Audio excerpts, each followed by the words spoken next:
a special weather statement. For the following counties, in Ohio: Darke and Mercer. Strong thunderstorms will impact portions of central Darke and Mercer counties through 4:45 p.m. At 4 p.m., strong thunderstorms were located along a line extending from 6 miles east of Monroe to 11 miles north of Hagerstown, moving northeast at 50 miles an hour. Hazard: wind gusts up to 50 miles an hour and pea-size hail. Source: radar indicated.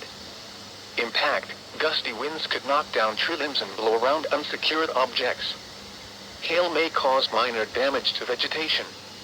Locations impacted include Greenville, Salina, Coldwater, St. Henry, Union City, Fort Recovery, Ansonia, Rockford, Wabash, Wayne Lakes, Mendon, Osgood, Chickasaw, Burkittsville, North Star, Rossburg, Palestine, Montezuma, New Weston, and Yorkshire.